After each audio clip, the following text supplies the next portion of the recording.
வணக்கம் நண்பர்களே. இப்போ நம்ம என்ன பார்க்க போகிறோம்னு பார்த்தீங்கன்னா, கராத்தே பாபு. நம்ம ஜெயம் ரவி அவங்களுடைய மூவி. டிரெக்டர் யாருன்னு பார்த்தீங்கன்னா, டாடா என்ற தரமான படத்தை கொடுத்த கணேஷ் கே பாபு அவருடைய டிரெக்ஷனில் வரக்கூடிய திரைப்படம் தான் இந்த கராத்தே பாபு. ஃபஸ்ட்டு ஸ்டார்ட்டே எனக்கு ரொம்ப ரொம்ப பிடிச்சது. ரொம்ப ரியாலிட்டிக்காக இருந்தது. ஒரு சட்டப்பேரவையை ரொம்ப அழகாக காட்டியிருப்பாங்க. நம்ம கேஎஸ் ரவிக்குமார் சார் கேரக்டர் பார்க்கும்போது எனக்கு ஒரு தலைவர் ஞாபகம் வந்தார். அது யாருன்னு நீங்களே சொல்லுங்கள். அப்புறம் நடுவில் ஒரு ஷார்ட்ஸ் எல்லாம் இந்த ஷார்ட்ஸ் எல்லாமே பயங்கரமாக நம்ம ரவி மோகன் அவர்கள் காட்டியிருந்தாங்க. செம்மையாக இருந்தது. எனக்கு ரொம்ப பிடிச்சிருந்தது trailer. BGM, action sequence, dialogue நம்ம ரவி மோகன் சார் ரொம்ப வித்தியாசமான ஒரு தோற்றத்தில் இருக்க மாதிரி எனக்கு ஃபீல் ஆச்சு.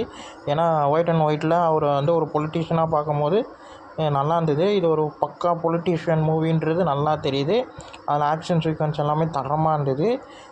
இந்த லாஸ்ட்டு ரியாக்ஷன் எனக்கு ரொம்ப பிடிச்சிருந்தது ட்ரெய்லரில்.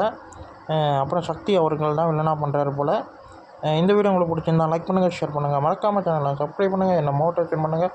அடுத்த வீடியோவில் நம்ம சந்திப்போம். பாய்.